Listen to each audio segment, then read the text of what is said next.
Bom, olha, nós estamos quase no final deste dia de quarta-feira aqui em Porto Alegre, um dia de temperatura bem amena e, surpreendentemente, com alguns laivos de sol em determinados horários, mas um dia muito agradável, uma quarta-feira excelente em Porto Alegre.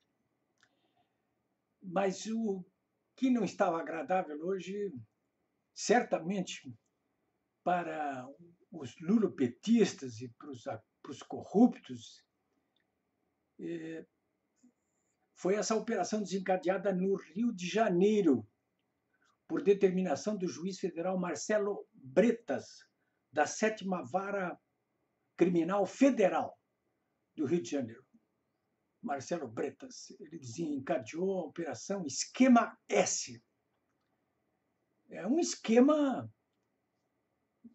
baseado numa organização criminosa que funcionou dentro do chamado Sistema S do Sesc e Senac, capitaneados pela FEComércio do Rio de Janeiro.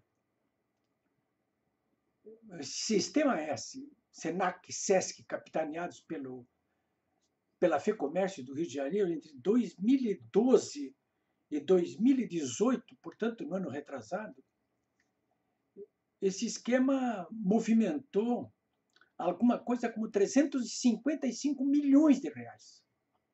Dinheiro para corrupção. 2012 e 2018. A denúncia completa do Ministério Público Federal está publicada no meu blog polibiopraga.com.br desta quarta-feira. E também está publicada a decisão do juiz federal Marcelo Bretas. Tudo no âmbito da Lava Jato, seção Rio de Janeiro. Essa operação Esquema S hoje, ela se notabilizou sobretudo porque foi para cima de advogados de corruptos. Os advogados do ex-governador Sérgio Cabral, por exemplo, os advogados do ex-presidiário Lula da Silva. E olha, e foi para cima de alguns figurões aí da República, como o próprio presidente do Superior Tribunal de Justiça, que foi atingido aí por tabela. O Humberto Martins. Foi atingido por tabela porque o seu filho, o advogado Eduardo Martins, teve um escritório devassado pela Polícia Federal, que cumpriu mandados de busca e apreensão ali, encontrou um cheque de 700 mil reais e mais 100 mil reais em dinheiro. Eu já vou falar mais sobre esse advogado Eduardo Martins, filho do presidente do Superior Tribunal de Justiça, Humberto Martins. Ele, tinha ligações carnais com os dois principais advogados do Lula, o Cristiano Zanin e o seu sogro, Roberto Teixeira, que tiveram também os seus escritórios devassados, porque neles a Polícia Federal cumpriu mandados de busca e apreensão. Já são réus os dois, porque o juiz Marcelo Bretas não perdeu muito tempo, não. Essa gente toda que eu estou falando aí, com exceção, claro, do presidente do Superior Tribunal de Justiça, que não foi atacado diretamente, mas o filho dele, já são réus nessa ação aí do Esquema S, desencadeada pela Polícia Federal, Ministério Público Federal e com ordem do juiz Marcelo Bretas. Essa operação foi baseada em cima, como eu já disse para vocês, aí, de uma delação premiada do ex-presidente da FEComércio do Rio de Janeiro, entre 2012 e 2018. Esse presidente da FEComércio foi quem delatou todas essas pessoas aí. Delatou todos eles. E eu já falei aqui várias vezes para vocês que essas delações premiadas, quando são aceitas pelo Ministério Público Federal, quando são aceitas pela Polícia Federal, pelo juiz federal, essas delações elas só são aceitas depois que o delator consegue comprovar o que está falando. Se não comprova, ele vai se dar muito mal. Vai se dar muito mal. De modo que esse caso aí é um caso novamente, que mostra as vísceras dessa organização criminosa que o Partido dos Trabalhadores implementou no Brasil aí, desde que foi desmascarada no Mensalão, que prosseguiu depois no Petrolão, e cujos braços e ramificações surgem a qualquer momento em tudo que é parte do Brasil. E agora, no Rio de Janeiro, com essa operação Esquema S aí, que apanha negócios de propinas no valor de 355 milhões de reais. Dinheiro que foi movimentado por advogados, sobretudo por advogados. Vocês vejam que sobrou até para o presidente nacional da OAB, o Felipe Santa Cruz, né, que recebeu, segundo o delator, presidente da FEComércio, 150 mil reais em dinheiro da FEComércio, através de um contrato fictício, para fazer a sua campanha eleitoral ali dentro da OAB, para se eleger presidente da OAB.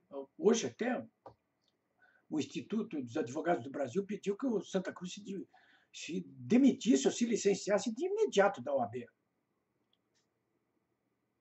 Pois bem, agora, o que me chama mais a atenção de tudo, isso eu já sabia, mas é bom que vocês saibam disso também, ou relembrem, né? É que o Ministério Público Federal, com base na delação do presidente da FEComércio do Rio, ele denunciou os advogados Cristiano Zanin e Roberto Teixeira. Esse Roberto Teixeira vem a ser compadre do Lula. Durante quase 2 dezenas de anos, ele cedeu uma casa em São Bernardo do Campo para o Lula morar lá, no tempo em que ele era sindicalista lá, nunca pagou aluguel. Né? Dizia que pagava aluguel, mas nunca pagou aluguel. Enfim,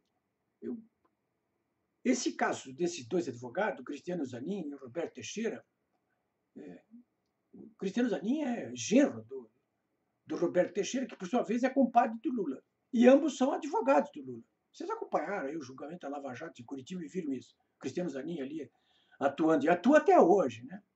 Mas a denúncia que me chama mais atenção, porque é a mais cavilosa, a mais escandalosa, é a denúncia de que esse Cristiano Zanin e o Roberto Teixeira, eles usaram 5 milhões de reais do Esquema S, portanto, da FEComércio, SESC, SENAC, 5 milhões de reais usaram para contratar, entre aspas, o advogado Eduardo Martins, filho do atual presidente do Superior Tribunal de Justiça, Humberto Martins. E contratar, entre aspas, com que objetivo? De, entre aspas, ajudá-los nas ações de defesa do Lula no âmbito do Superior Tribunal de Justiça. Simples assim. É simples assim.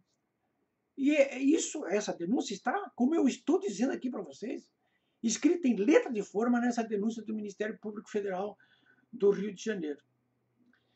Aliás, o Ministério Público Federal do Rio de Janeiro, na denúncia, que vocês podem ler no meu blog, polibrebraga.com.br, o Ministério Público Federal diz que, claramente, com todas as letras, que o Cristiano Zanin e o Roberto Teixeira, genro e sogro, o sogro compadre do Lula, ambos advogados do Lula, eles, na verdade, durante esse período de 2012 a 2018, somente no esquema S, portanto, no esquema da FEComércio, SESC, SENAC do Rio de Janeiro, só ali, nesse esquema, eles podem ser classificados como verdadeiros chefes do núcleo duro da organização criminosa.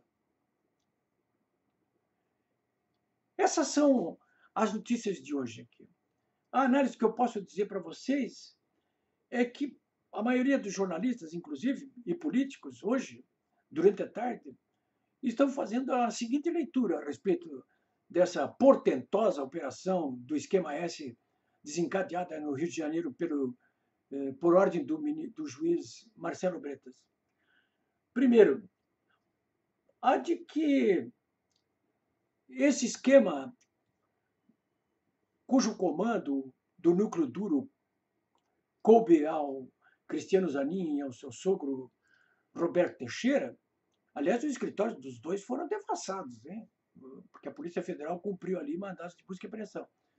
Esse esquema, ele replica, sem tirar nem pôr, tudo o que aconteceu no Mensalão. Quando houve aquele julgamento do Mensalão, o Lula só escapou dali porque o Zé Dirceu resolveu assumir, dar uma de laranja e assumir a culpa por tudo. Mas quando se imaginava que, depois daquele julgamento do Mensalão, o PT, o lulopetismo, todos esses corruptos aí, seus aliados, eles iam paralisar as suas atividades, não aconteceu nada disso. Até recrudesceram e repetiram ipsis literis tudo o que aconteceu no Mensalão e que foi denunciado pela Lava Jato e desmontado pela Lava Jato. Então, eles replicaram isso aí, do Mensalão e o esquema do Petrolão. Nós estamos vendo agora, nesse caso do Covilhão aqui, da saúde, que é a mesma coisa.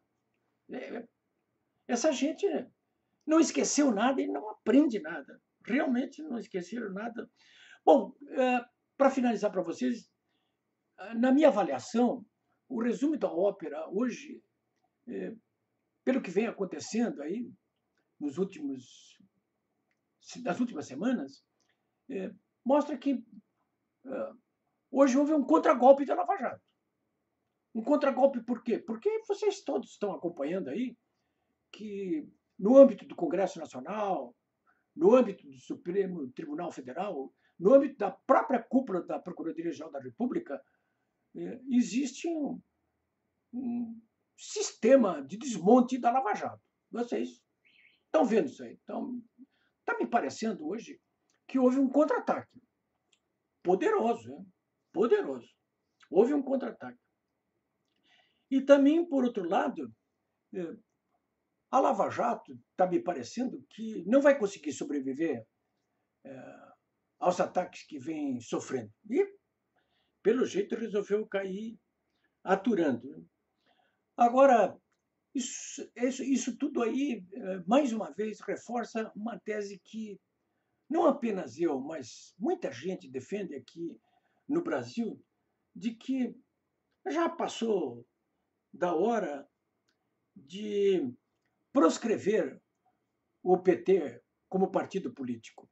Isso já devia ter acontecido no Mensalão, devia ter acontecido no Petrolão, mas é um partido que está identificado claramente como lulopetista e, portanto, assume o comando de uma organização criminosa já perfeitamente tipificada e identificada por ocasião dos julgamentos do Mensalão e do Petrolão. Isso não tem por que não proscrever esse partido político da vida política brasileira. Como também não tem como manter em liberdade uma pessoa como o chefe dessa organização criminosa, Lula da Silva, que foi libertado da cadeia por obra e graça dos seus amigos do Supremo Tribunal Federal. Enquanto isso não acontecer, nós vamos continuar assistindo operações como a que nós assistimos hoje. E enquanto isso não acontecer, esse país não, por mais que seja feito, ele não será passado a limpo, né? Pelo menos até que nós possamos enxergar aí na linha do horizonte algum movimento por uma reforma política, até uma reforma constitucional, que mude todo esse estado de coisas aí. É isso aí, senhores.